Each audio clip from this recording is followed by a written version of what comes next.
A janitor just won $900 million. The world stopped spinning when Elias Montgomery, a man whose hands had scrubbed toilets for 6 years, walked up to a whiteboard in Tokyo and solved the impossible.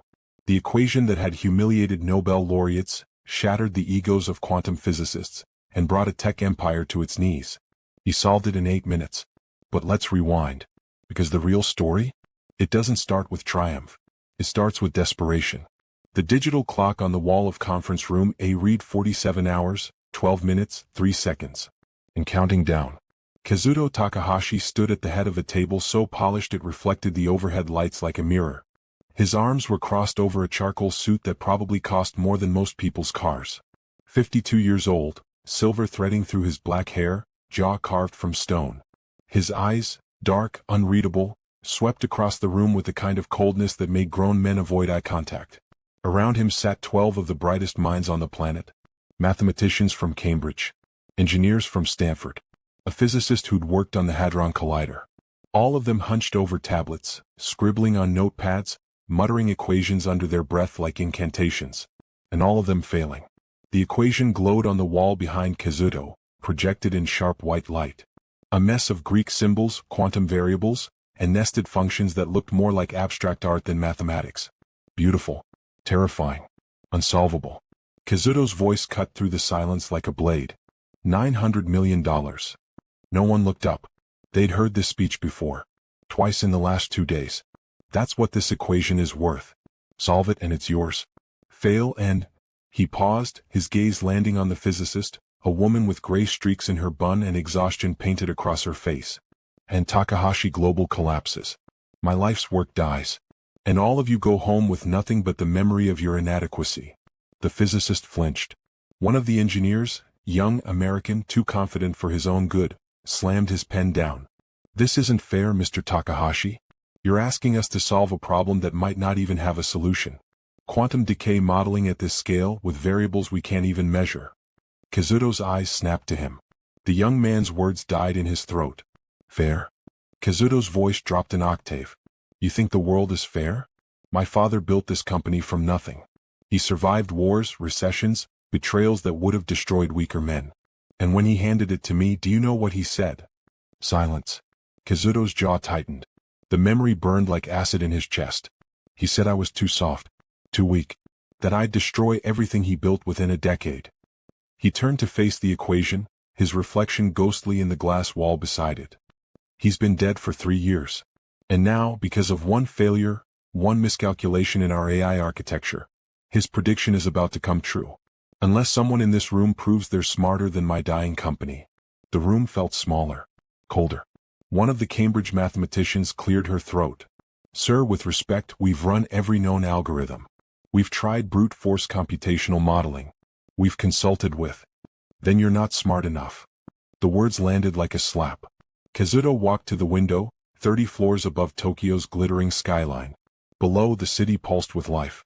People who had no idea that the technology in their phones, their cars, their hospitals, half of it ran on Takahashi Global infrastructure. And if this equation stayed unsolved, a rival company would swallow them whole. Hiroshi Yamada. Former partner. Current vulture. The man Kazuto had betrayed 15 years ago to secure a patent that built his empire. Hiroshi had sworn revenge. And now, with Takahashi Global bleeding money, he was circling. Buying up shares. Waiting for the kill. Kazuto's phone buzzed. He glanced at the screen. A text from Hiroshi, tick-tock.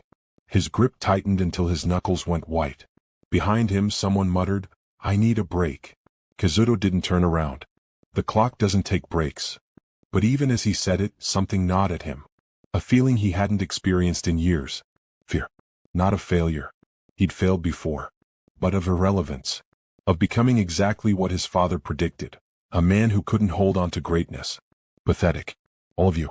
The thought wasn't directed at the room. It was aimed at himself. 3 stories below, in a basement that smelled like bleach and regret, Elias Montgomery wrung out a mop.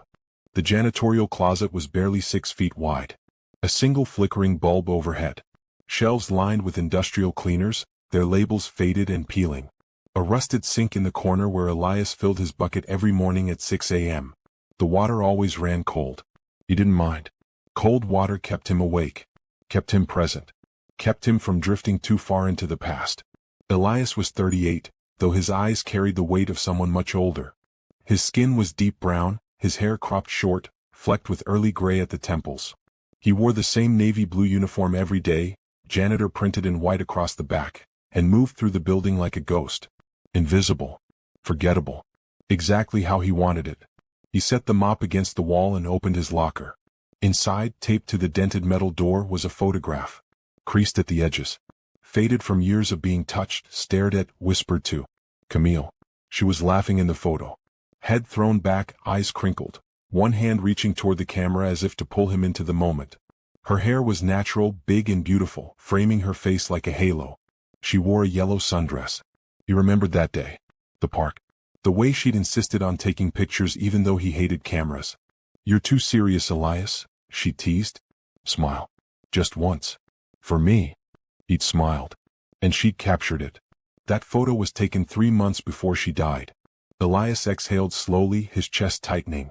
He touched the photo with 2 fingers, a ritual he performed every single day for 7 years. "I miss you, baby. Every single day." His voice was barely a whisper. The closet didn't echo. No one heard him. Good. He closed the locker and reached for a worn notebook on the top shelf. The cover was held together with duct tape. The pages inside were filled with equations. Hundreds of them. Scribbled in the margins, crammed between lines, some crossed out, some circled in red. This was his therapy. Every night after his shift, Elias sat in this closet and solved problems. Calculus. Linear algebra. Differential equations. Quantum mechanics. Anything that kept his mind sharp. Anything that kept Camille's voice alive in his head. She used to watch him work. Curled up on their couch, a mug of tea in her hands, smiling as he filled notebooks with symbols she didn't understand. "You're beautiful when you're thinking," she'd say. He'd laugh. "Math isn't beautiful. You are." Elias's hand trembled as he opened the notebook. He'd been working on a problem for the last 3 nights, a variant of the Riemann hypothesis, unsolved for over a century. He wasn't trying to crack it, just playing with it, seeing where the numbers led. Because when he worked, he didn't think about the hospital room, the monitors flatlining, the doctor's apologetic eyes, the 2 caskets, one big, one impossibly small, lowered into the ground on the same gray morning. When he worked, he was just a mind. No grief. No guilt. No. The alarm blared. Elias jerked, dropping the notebook. The harsh, mechanical wail echoed through the basement, followed by a crackling intercom. "Attention all personnel. Report to conference room A immediately. The $900 million challenge has been extended to the entire building. All staff are eligible. I repeat, all staff." Elias stared at the ceiling speaker, his heart still pounding from the sudden noise. $900 million. He'd heard the rumors. The whole building had. Some impossible equation. A bunch of geniuses failing. Takahashi throwing money at a problem like it was kindling for a fire. Elias bent down and picked up his notebook. He dusted it off, set it back on the shelf. Then he chuckled. A bitter, hollow sound. Not for people like me. Because that's what he'd learned. The world didn't care how smart you were if you didn't have the right credentials. The right skin. The right last name. He'd been the smartest kid in his neighborhood. Full ride to MIT. Professors calling him the next great mind. And then life took everything. Now he was a janitor. And that was fine. Easier even. No expectations. No disappointments. Just quiet. He grabbed his mop and headed for the elevator. But as the doors closed, something tugged at him. Curiosity? No. Muscle memory. His brain catching on a phrase from the intercom. The $900 million challenge. He shook his head. Didn't matter. The elevator climbed. Conference room A was chaos. Elias hadn't meant to go inside. He'd been mopping the hallway. He always mopped the executive floor last when most people had gone home, but the crowd was so thick it had pulled him in like a riptide. Bodies pressed against him. Voices overlapping. Engineers. Assistants. Secretaries. Security guards. Everyone gawking at the enormous screen on the wall. The equation. Elias froze. It was beautiful. A Diophantine variant nested inside a quantum decay model. Variables he recognized from his MIT days, back when he'd spent 70-hour weeks in the lab, chasing elegance in mathematics like some people chased God. His lips moved, silently tracing the structure. The nested exponents. The inverted constant in the third line. Wait. His eyes narrowed. That's wrong. The constant was inverted. Whoever built this model had flipped a sign somewhere in the quantum decay function. That's why it was unsolvable. Not because it was impossible, because it was broken. Hey. Elias blinked. A hand grabbed his arm. He turned. A security guard, broad-shouldered, scowling, was pulling him backward. You're not supposed to be in here. This is for mines, not mops. The voice cut through the room like a whip. Elias looked up. Kazuto Takahashi stood at the front of the room, his arms crossed, his expression carved from stone. His eyes locked onto Elias with the kind of disdain that made Elias's stomach twist. The room went silent. Kazuto stepped forward. This challenge is for people with doctorates, with published research, with actual value. His gaze raked over Elias's uniform. Not for custodial staff. Laughter rippled through the crowd. Does he even know what an equation is? This is embarrassing. Someone get him out. Elias's face burned. His hands clenched around the mop handle. He'd heard this before. Different words. Same meaning. His father, the night Elias told him he'd dropped out of MIT, "You'll never be nothing." His old professors, whispering when they thought he couldn't hear, "Such a waste." The HR manager at his first janitorial job, "You're overqualified, but we'll give you a shot." Overqualified. Undervalued. The security guard yanked him toward the door. But as Elias stumbled, his eyes caught the equation again. And the numbers spoke to him. The way they always had. The way Camille said they would even after everything fell apart. "You're brilliant, Elias," she'd whispered the night before she died, her hand weak in his. "Don't forget that." He'd forgotten. But the equation remembered. Elias pulled free from the guard. His voice was quiet. Steady. "That's a Diophantine variant." The room stilled. Kazuto's eyes narrowed. "What did you say?" Elias met his gaze. And for the first time in 7 years he felt something flicker in his chest. Not hope. Defiance. "I said," he took a breath, "I can solve it." The room exploded. Gasp. Laughter. Disbelief. Kazuto didn't laugh. He stepped closer, his jaw tight, his voice dangerously low. "You're wasting my time." Elias's heart hammered. His palms were slick with sweat. Every instinct screamed at him to run. To disappear back into the basement where no one expected anything. But Camille's voice was louder. "Show them." He swallowed hard. "Give me 5 minutes." Kazuto stared at him. Then, without breaking eye contact, he reached into his pocket and pulled out a dry erase marker. He threw it. Elias caught it. "The board?" Kazuto said coldly. "You have 5 minutes. Prove it or get out." The crowd parted. Elias walked to the whiteboard, his legs unsteady. Behind him, whispers buzzed like hornets. "This is insane. He's going to embarrass himself. Takahashi's going to destroy him." Elias uncapped the marker. His hand trembled. He closed his eyes. Breathed. And imagined Camille sitting on their couch, smiling at him over the rim of her tea. "You've got this, baby. You always do." He opened his eyes. And began to write. The first line came slowly. His handwriting was shaky, the marker squeaking against the board. The room was so quiet he could hear his own breathing. Then the second line. Faster now. The numbers flowing. He saw it. The inverted constant.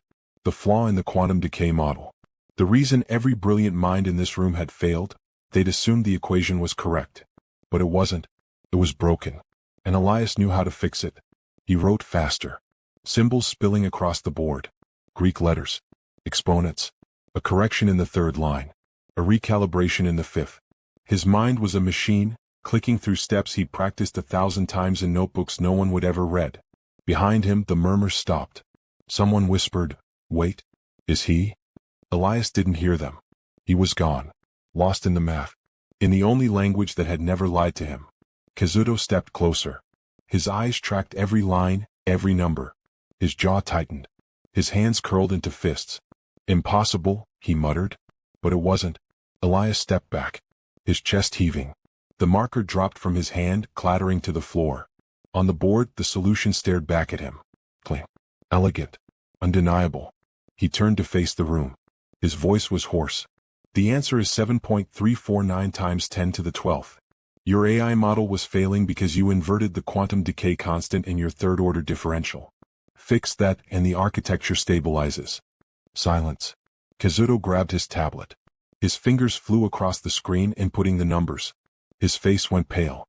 Then paler. He looked up at Elias. And for the first time since the janitor had walked into the room, Kazuto's mask cracked. He's right. The room exploded. Gasp. Shouts. Someone dropped their phone. Who is this guy? A janitor just solved it? How is that possible? Kazuto stared at Elias, his expression unreadable.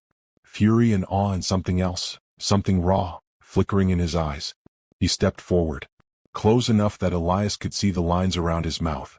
The exhaustion carved into his face. Who the hell are you? Elias's throat tightened. He thought of the basement, the locker, the photograph. No one, he whispered. And then he walked out. The hallway was cold. Fluorescent lights buzzed overhead. Elias's hands were still shaking. Behind him, the conference room erupted in chaos. Voices shouting. People scrambling. But Elias kept walking. He didn't stop until he reached the elevator. Pressed the button for the basement. The doors closed, sealing him away from the noise. And in the silence, he let out a breath he didn't know he'd been holding. What did I just do? The elevator descended. But 3 floors above, in conference room A, Kazuto Takahashi stood frozen. The equation was solved. His company was saved. And he had no idea who had just saved it. A janitor. No, not just a janitor. Kazuto pulled out his phone. Opened his contacts. Dialed. Give me everything on Elias Montgomery. Employment records. Background check. I want to know who he is, where he came from, and why the hell he's mopping my floors. He hung up. Then he looked at the whiteboard. At the elegant solution written in shaky handwriting. And for the first time in 3 years, Kazuto felt something he couldn't name. Curiosity. Or maybe respect. The media moved fast. By the time Elias reached the basement, his phone, an ancient flip model he barely used, was buzzing. Text messages from coworkers he'd never spoken to. Emails to an address he hadn't checked in months. He ignored them. He opened his locker. Stared at Camille's photo.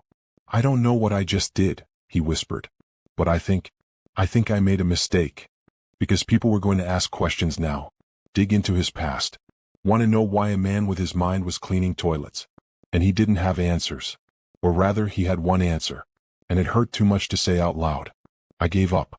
His phone buzzed again. This time a call. Unknown number. He almost didn't answer. But something made him flip it open. Hello? Mr. Montgomery. The voice was smooth. Professional. Female. This is Takahashi Global's legal department. Mr. Takahashi would like to meet with you. Tomorrow. 9 a.m. His private office. Elias's stomach dropped. I don't think. It's not optional, Mr. Montgomery. You solved the equation. There are contractual obligations. Compensation. Paperwork. Right. The money. $900 million. A sum so absurd it didn't feel real. I'll be there, he said quietly. The line went dead. Elias closed his phone. Closed his locker. And for the first time in 7 years, he wondered if maybe, just maybe, the life he'd buried was about to claw its way back to the surface. Across the city, in a penthouse overlooking Tokyo Bay, Hiroshi Yamada poured himself a glass of scotch. On his laptop screen, footage played.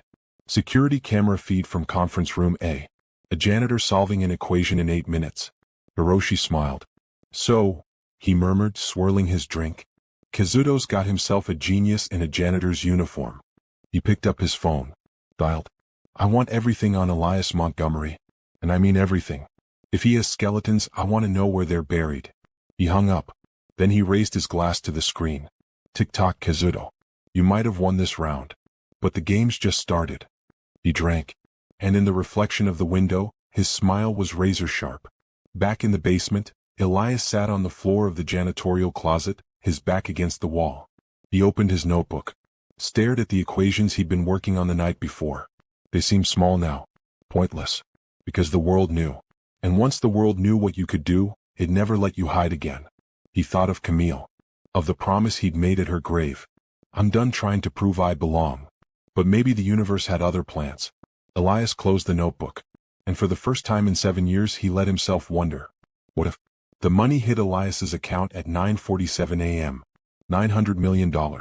He stared at his phone, the ancient flip model he'd carried for years, and watched the banking app crash twice before finally loading. The number was so long it didn't fit on the screen. He was sitting in the lobby of Takahashi Global, waiting. The leather chair was too soft. The air smelled like expensive cologne and ambition. People in tailored suits walked past, their eyes sliding over him like he was furniture. He still wore his janitor uniform. Navy blue. Wrinkled. Nobody had told him to dress differently. A woman in a pencil skirt and perfect makeup approached. "Mr. Montgomery? Mr. Takahashi will see you now." Elias stood. His legs felt unsteady. The elevator ride to the top floor was silent. The woman didn't look at him. Didn't speak.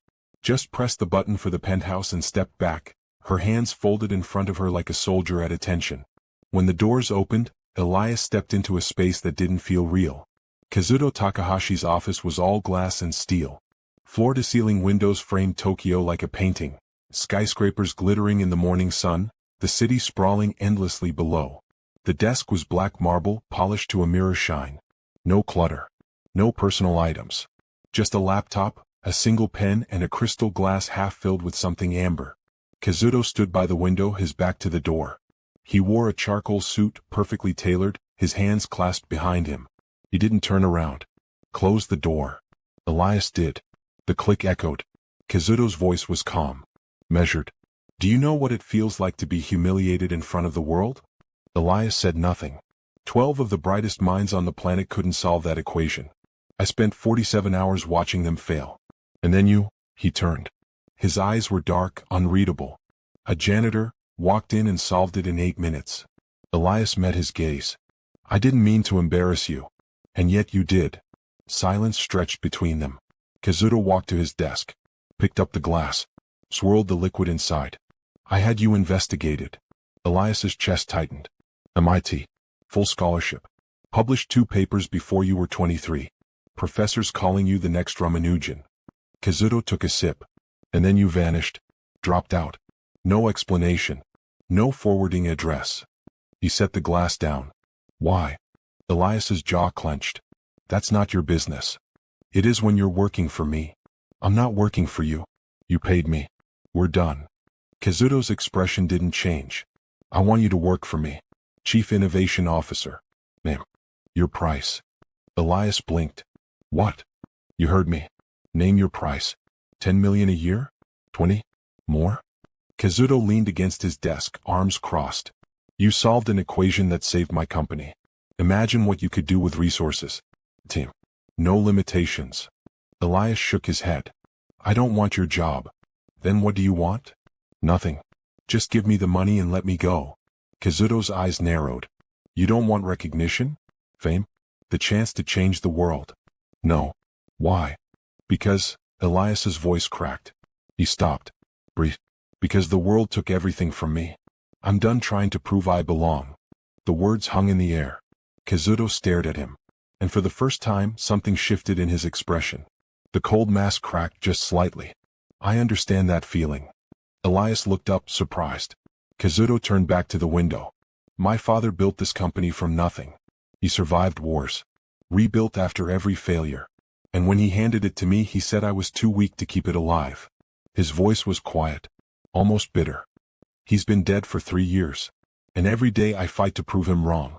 But some days," he paused. "Some days I wonder if he was right." Elias didn't know what to say. Kazuto turned. "You and I are not so different, Mr. Montgomery. We're both running from ghosts." A moment of silence. 2 broken men staring at each other across an impossible divide. Kazuto's voice softened. Just slightly. "Work for me. 6 months. Help me finish the AI project. Then take your money and disappear. No one will ever ask you to prove anything again." Elias hesitated. He thought of Camille. Of the promise he'd made at her grave. But he also thought of her voice. The way she used to push him. "You're brilliant, Elias. Don't hide from that." He exhaled slowly. "Fine. 6 months." Kazuto nodded. "Welcome to Takahashi Global, Mr. Montgomery." And for the first time in 7 years, Elias wondered if he just made the biggest mistake of his life. 3 days later, Hana Takahashi arrived in Tokyo. She didn't tell her father she was coming. She never did. Hana was 28, with her mother's sharp cheekbones and her father's dark eyes. Her hair was cut short, framing her face in a way that made her look both fierce and elegant. She wore a leather jacket over a simple white shirt, jeans and boots, practical, unbothered by the corporate world she'd grown up in and learned to despise. She was a human rights lawyer in New York. She spent her days defending people the system had chewed up and spit out. Immigrants. Refugees. The wrongly accused. Her father had called her work a waste of talent. She hadn't spoken to him in 6 months. But then she'd seen the news. A janitor solving an impossible equation. Her father's company saved by a man no one had ever heard of. And Hana was curious. She walked into Takahashi Global without an appointment. The receptionist's eyes widened. "Miss Takahashi, we didn't know you were. I'm here to see my father. He's in a meeting, but I can. I'll wait." Hana sat in the lobby and pulled out her phone. Scrolled through articles about Elias Montgomery. There weren't many. A few mentions of his MIT days. A vague obituary for his wife. Nothing recent. She frowned. A man who could solve the unsolvable, and the world knew almost nothing about him. Interesting. An hour later, the elevator doors opened and Hana looked up. A black man in a button-down shirt and slacks stepped out. He looked uncomfortable, like the clothes didn't fit right. His eyes were tired but kind. He carried a tablet under one arm and walked with the cautious posture of someone who didn't quite believe he belonged. Hana stood. "Excuse me." He stopped. Turned. "You're Elias Montgomery, aren't you?" He blinked. "Oh, yes." She smiled. Walked over and extended her hand. "Hana Takahashi. Kazuto's daughter." Elias's eyes widened slightly. He shook her hand. His grip was firm but hesitant. "I didn't know he had a daughter. He doesn't talk about me much." She tilted her head.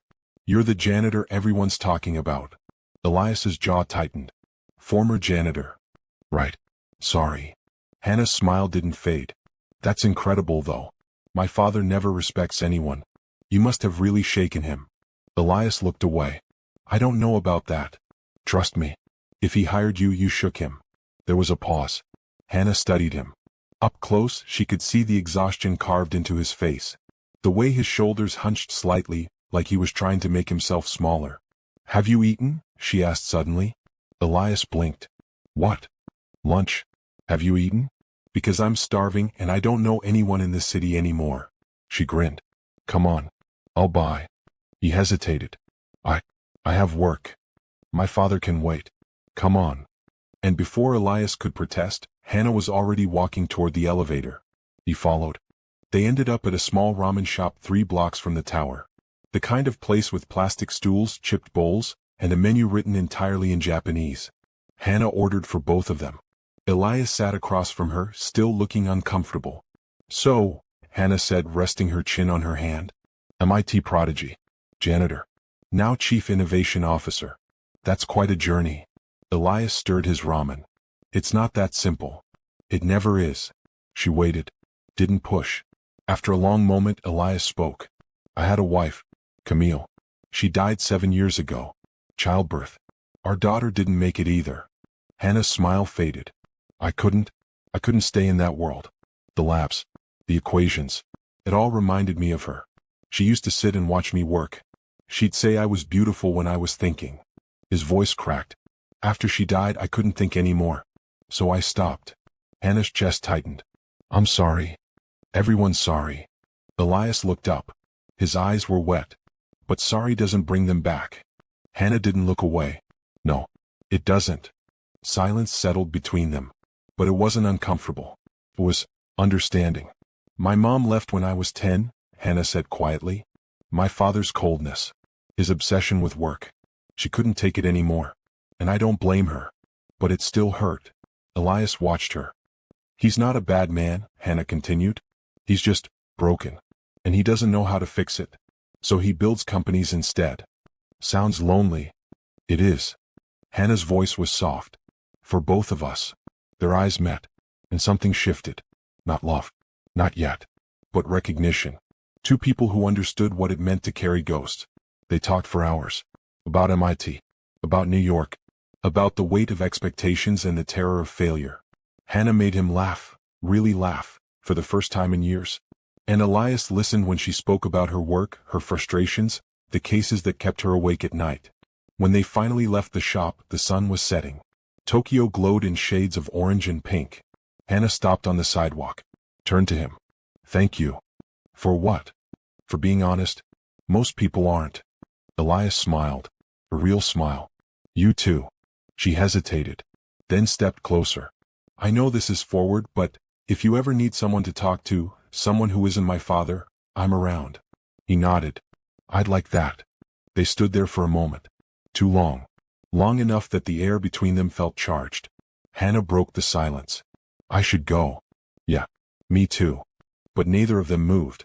And somewhere in the distance a bell rang. 5 days later the story broke. Elias Montgomery, fraud or genius? Dark past revealed. The article appeared in 3 major news outlets simultaneously. It detailed his dropout from MIT, his wife's death, quotes from unnamed sources claiming he'd abandoned his responsibilities and used tragedy as an excuse. The comment sections were brutal. He's a con artist. Takahashi got scammed. How do we know he didn't steal that solution? Elias sat in his new apartment, a sterile, modern space Takahashi Global had provided, and stared at his laptop. His hand shook. His phone rang. Unknown number. He answered. Hello. Mr. Montgomery. This is Kenji Sato, Takahashi Global's head of PR. We need to meet. Now. An hour later, Elias sat in a conference room. Kazuto was there along with 3 board members. Their faces were stone. One of them, a woman in her 60s with silver hair, spoke first. Mr. Montgomery, these allegations are damaging our brand. We need to consider. Fire me, Elias said flatly. Kazuto's eyes snapped to him. What? You want me gone? Fine. I never asked for this. The board members exchanged glances. Kazuto stood. Everyone out. Sir. Out. They left. The door closed. Kazuto turned to Elias. You're not going anywhere. Why not? I'm a PR nightmare. I don't care what they say. Kazuto's voice was hard. You saved my company. And I don't let go of people who prove their worth. Elias shook his head. This is only going to get worse. Then fight back. I'm tired of fighting. Kazuto stepped closer. Then let me fight for you. Elias looked up, surprised. I know what it's like to have the world doubt you, Kazuto said quietly. I've spent my entire life proving I'm not my father. And I'm still not done. But I don't run. And neither will you. For a moment, Elias saw something in Kazuto's eyes. Not pity. Respect. He exhaled slowly. Okay. Okay. The next morning, Hannah held a press conference. She stood in front of a wall of cameras, her expression fierce. No notes. No script. My name is Hannah Takahashi. I'm a human rights lawyer, and I'm here to talk about Elias Montgomery. The room buzzed. This man is a genius. He solved a problem that stumped the best minds in the world. And instead of celebrating him, you're tearing him apart. What? Because he's black? Because he was a janitor? Because he doesn't fit your narrow definition of success? Murmurs spread through the crowd. The real fraud, Hannah continued, her voice rising, is how we treat people based on their job titles. Their skin. Their past. Elias Montgomery lost his wife and child. He grieved. He survived. And now he's using his brilliance to build something meaningful. If that makes him a fraud, then we're all frauds. She stepped back. That's all I have to say. The cameras exploded with flashes. That night, Kazuto found Hannah in the hallway outside his office. That was reckless, he said. It was necessary. You made this personal. It is personal.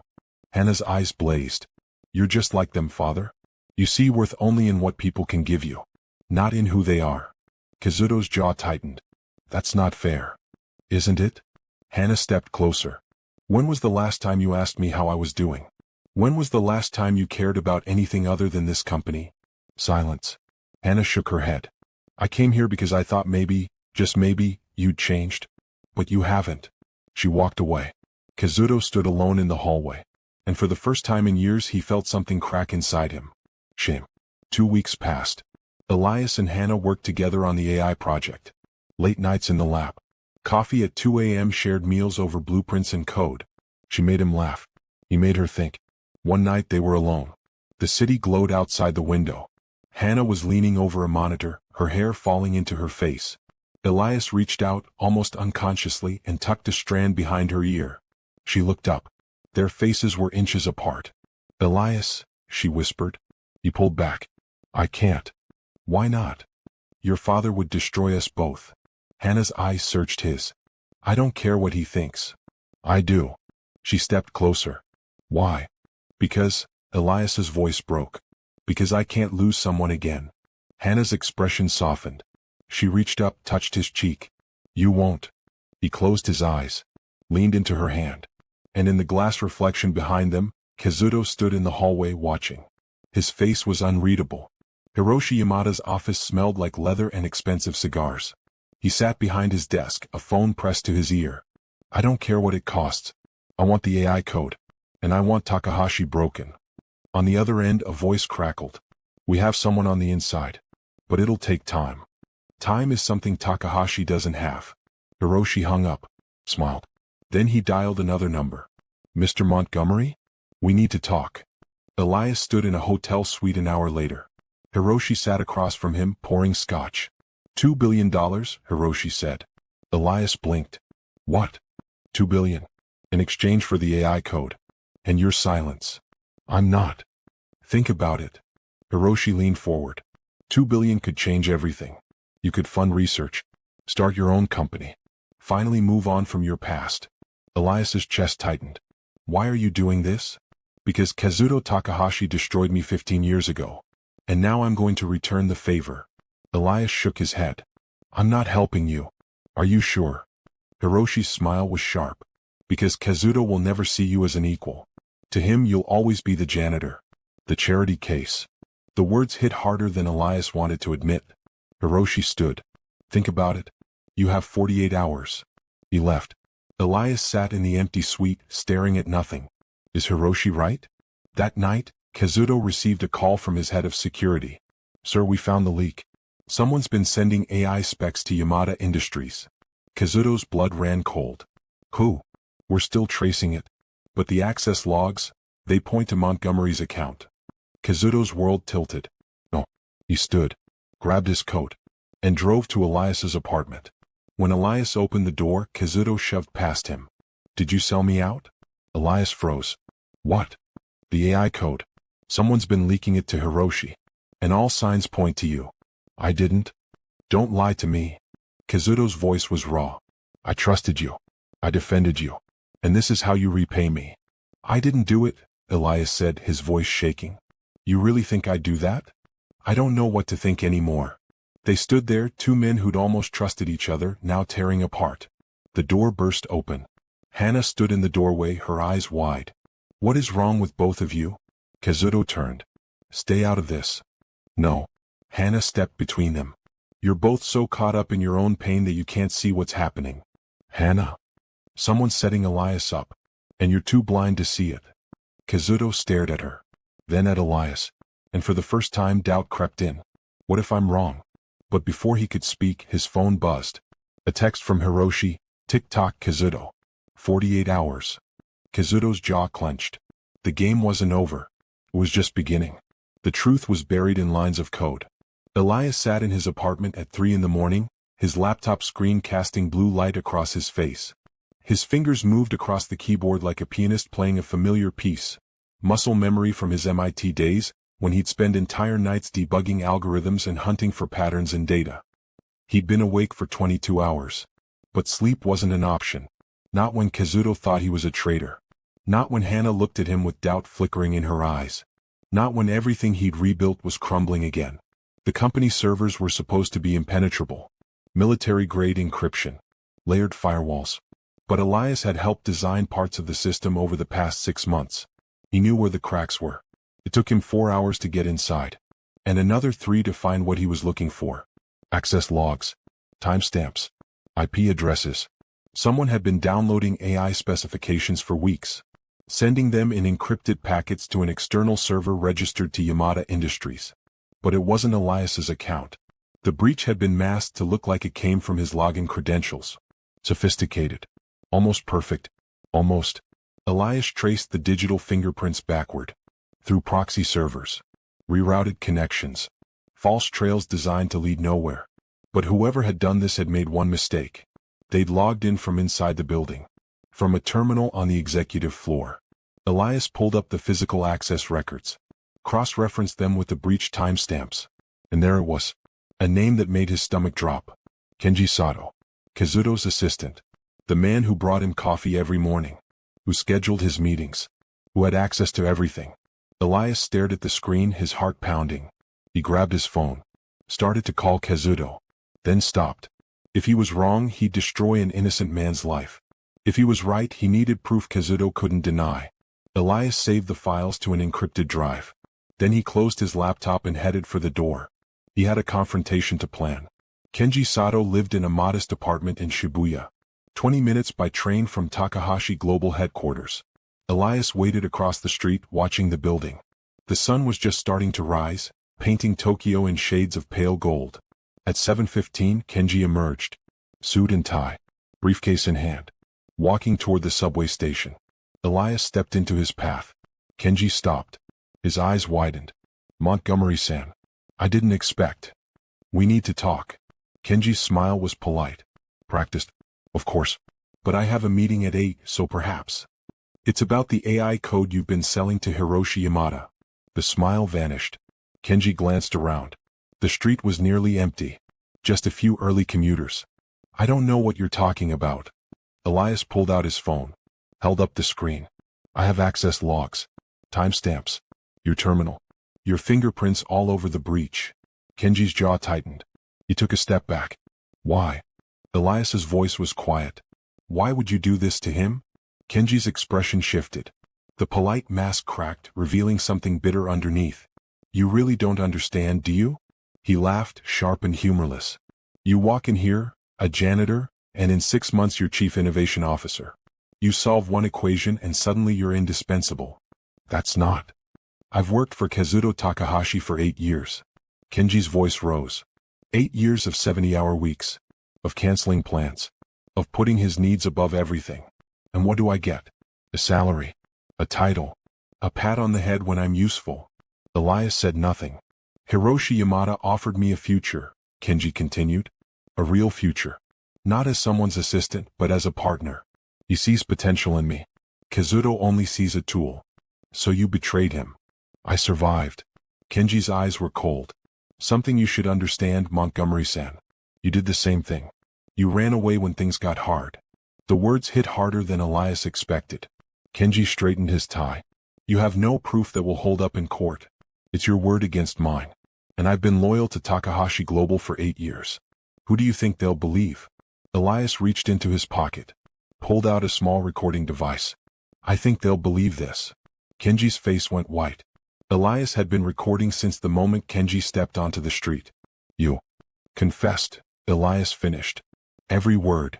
Kenji lunged. Elias sidestepped. Years of running from his past had kept him quick. Kenji stumbled, caught himself against a wall. You don't understand what you've done, Kenji hissed. Hiroshi will. Hiroshi will lose. Elias turned and walked away, the recording device secure in his pocket. Behind him, Kenji sank against the wall, his head in his hands. Kazuto was in his office when Elias arrived. The sun streamed through the floor-to-ceiling windows, but Kazuto looked like he hadn't slept. His tie was loosened. His jacket draped over the back of his chair. He stood at the window staring out at the city. He didn't turn when Elias entered. I've been thinking, Kazuto said quietly, about what my father used to say, that I was too weak, too trusting. He paused. Maybe he was right. Elias closed the door. He wasn't. I trusted you. And you. I didn't betray you. Kazuto turned.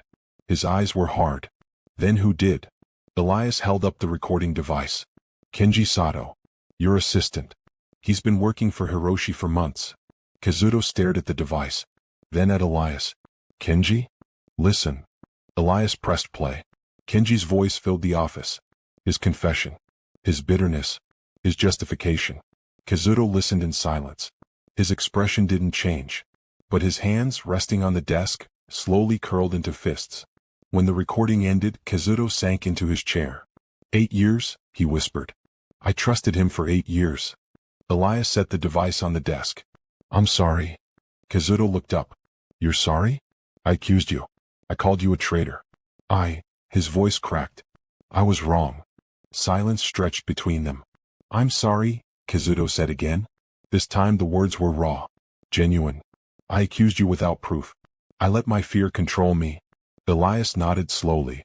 Fear makes us do things we regret. Kazuto exhaled. He looked older suddenly. Tired. My father always said I'd fail. That I wasn't strong enough to lead. I've spent my entire life trying to prove him wrong. but I've become exactly what he was. Cold, suspicious, unable to trust. He looked at Elias. You saved my company. Twice. And I repaid you with suspicion. You were protecting what you built, Elias said quietly. I understand that. Do you? Yeah, I do. Kazuto stood, walked to the window. When my father died, I thought I'd finally be free. But his voice is still in my head. Every decision I make, I hear him telling me I'm not enough. Elias joined him at the window. My wife used to tell me I was brilliant, that I could change the world. And when she died, I stopped believing her. I spent 7 years hiding because I thought I didn't deserve to be seen. They stood side by side, two men staring out at a city that didn't care about their pain. We're both running from ghosts, Kazuto said. Yeah, but maybe it's time to stop running. Kazuto turned, extended his hand. Elias shook it, and for the first time it felt like they were equals. The press conference was scheduled for noon. Kazuto stood at a podium, cameras flashing, journalists shouting questions. Elias stood to the side, uncomfortable in a suit Hannah had insisted he wear. Kazuto raised a hand. The room quieted. I'm here to set the record straight, he began. Elias Montgomery is not a fraud. He's not a con artist. He's a genius who saved this company. And I owe him an apology. Murmurs rippled through the crowd. I accused him without evidence. I let fear and suspicion cloud my judgment. And I was wrong. Kazuto's voice was steady, strong. This man is a hero. And anyone who says otherwise will answer to me. The room erupted. Questions flew. But Kazuto stepped back. That's all. He walked off the stage. Elias followed him into a side room. You didn't have to do that. Yes, I did. Kazuto looked at him. I destroyed your reputation. The least I can do is rebuild it. Thank you. Kazuto nodded. Then quieter, I'm stepping down. Temporarily. Elias blinked. What? I need to learn what it means to be human again. To be a father. A person. Not just a CEO. He smiled, faint but genuine. Hannah was right. I've been blind. Before Elias could respond, the door opened. Hannah stood there, her eyes red. Kazuto turned to her. I'm sorry. For everything. Hannah's lip trembled. Dad. I've been a terrible father. I put this company above you. Above everything. And I can't undo the past. But I want to try. If you'll let me. Hannah crossed the room. And for the first time in years she hugged her father. Kazuto's arms wrapped around her, hesitant at first, then tight. It's not too late, Hannah whispered. It's never too late. Elias stepped back, giving them space.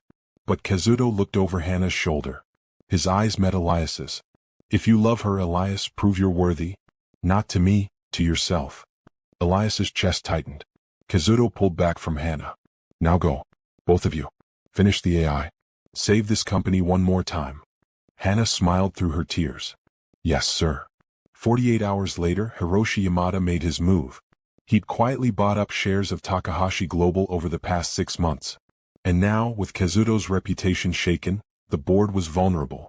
The hostile takeover was announced at our emergency board meeting. Hiroshi had 40% of the shares. He needed 51 to seize control. The board was split. Some wanted to sell. Others wanted to fight. Kazuto stood at the head of the table, calm despite the chaos. We have one option, he said. The AI project. If it succeeds, our stock rebounds. Hiroshi loses leverage. And if it fails? One board member asked. Then we lose everything. The room fell silent. How long do we have? Another asked. 48 hours. That's when the board votes. Every eye turned to Elias. He stood. I'll finish it. Can you? Someone challenged. Yes. Why should we trust you? Elias's jaw tightened. Because this isn't about money. It's about doing what's right. The room watched him. He looked at Kazuto. At Hannah. Let's get to work. The next 48 hours were a blur. Elias, Hannah, and a team of engineers worked around the clock. The AI was 90% complete, but the final 10%, the integration of quantum modeling with real-time decision-making, was the hardest part. Elias barely slept. He ran simulations, debugged code, recalibrated algorithms. Hannah brought him coffee, sat with him during the quiet hours. Her presence was steady, grounding. You're going to do this, she said at 3 a.m., when his eyes were bloodshot and his hands shook from exhaustion. What if I can't? You will. Kazuto checked in every few hours, offering help, resources, encouragement. Felt like a team. Like family. And then, 36 hours in, the power went out. The building plunged into darkness. Emergency lights flickered on, casting everything in red. Elias's heart sank. The servers. The data. If they lost power for more than a few minutes? Sabotage. Kazuto's voice was tight. He held up his phone. Security says someone cut the main line. Hiroshi, Hana breathed. Elias's mind raced. The backup generators would take 10 minutes to kick in. But the AI servers needed uninterrupted power or they'd lose everything. Is there another way? Kazuto asked. Elias thought. Then his eyes widened. The quantum relay in the subbasement. If I can reroute power through it? That's experimental tech, one engineer protested. It's never been tested. It'll work. Elias was already moving. Hana, come with me. They sprinted down the stairwell, flashlights cutting through the dark. The subbasement was cold. Machinery hummed softly. The quantum relay sat in the corner, a cylindrical device covered in wires and cooling units. Elias knelt beside it. I need to recalibrate the output. Route it to the server room. How long? Hana asked. 5 minutes. Maybe less. His hands moved quickly. Rewiring. Adjusting. Camille's voice echoed in his head. You're brilliant, Elias. You can do this. He closed his eyes. Camille, guide me. The relay hummed. Power surged. The lights flickered back on. Elias exhaled. They'd done it. The auditorium was packed. Investors. Journalists. Competitors. All here to watch Takahashi Global's final stand. Hiroshi Yamada sat in the front row, a smug smile on his face. He leaned back in his chair, arms crossed, radiating confidence. This will be Kazuto's funeral, he murmured to the man beside him. On stage, Elias stood at the podium. His hands trembled slightly. The spotlight was blinding. Beside him, Hana squeezed his hand. You've got this. He nodded, took a breath. Ladies and gentlemen, thank you for coming. Today I'm going to show you the future. The screen behind him lit up. The AI interface appeared, clean, elegant, intuitive. Elias began the demonstration. Real-time data analysis. Predictive modeling. Decision-making algorithms that adapted and learned. The AI handled scenarios no human could process.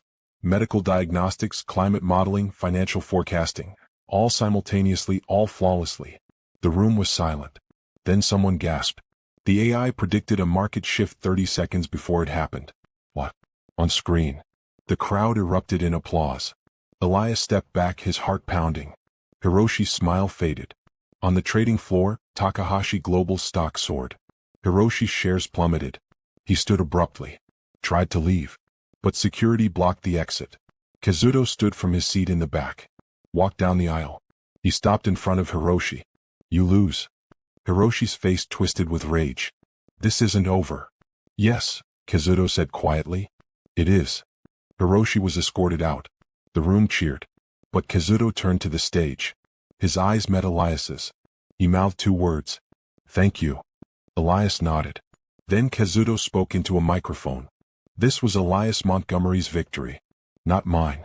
He saved this company. He saved me. The applause was deafening. The rooftop was quiet. Tokyo glowed below, a sea of light stretching to the horizon. Elias stood at the edge, his hands in his pockets. The wind was cool, gentle. Behind him, footsteps. Hana appeared beside him. She didn't speak, just stood there sharing the silence. After a long moment she said, I'm leaving Tokyo. Elias's chest tightened. What? Going back to New York. I can't stay in my father's shadow. Even now. Hana. I love you, Elias. The words hung in the air. Elias turned to her. But I won't ask you to give up what you've built here. You found your place. Your purpose. My purpose is... He stopped. Swallowed. What if I come with you? Hana's eyes widened. What? You said it yourself. I've been running from ghosts. Maybe it's time I stop. Maybe it's time I choose something. Someone. Elias, you don't have to. What if I fail you? The words burst out. What if I'm not enough? What if I lose you like I lost Camille? Hana stepped closer. Took his hands. Camille didn't fail because you loved her. She'd want you to live. To love again. Elias's eyes burned. I choose you, he whispered. I choose life. Hana pulled him close. And they kissed. It wasn't desperate.